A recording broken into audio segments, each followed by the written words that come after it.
আজকে নিয়ে চলে আসলাম কেকের মধ্যে আংটি লুকানোর পালা। এর আগে তো অনেকবারই কিছু না কিছু লুকিয়েছি, কিন্তু আজকের কেকটা কিন্তু একটু স্পেশাল। কারণ আজকে যার জন্য আমি কেকটা বানাচ্ছি, একটা দিদি তার মায়ের জন্মদিন উপলক্ষে কিন্তু এই কেকটা অর্ডার দিয়েছিল। আর আমি তোমাদের সামনে এটাও দেখাবো যে এই আংটিটা কীরকম দেখতে ছিল। তো দিদিটার থেকে আমি আগেই পারমিশন নিয়ে নিয়েছিলাম যে আমি এই আংটিটা দেখাতে পারবো কিনা ভিডিওর মধ্যে।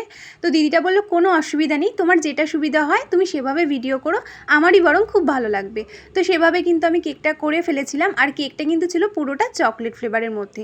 ওপর থেকেও কিন্তু আমি দিয়ে দিয়েছিলাম চকলেট গার্নাশটা, যাতে আরও বেশি সুন্দর লাগে দেখতে। আর এটা কিন্তু পুরোটা কাস্টমাইজ করা ছিল, মানে ডিজাইন সমেতই দিদিটা আমাকে বলে দিয়েছিল যে কিভাবে কি করতে হবে।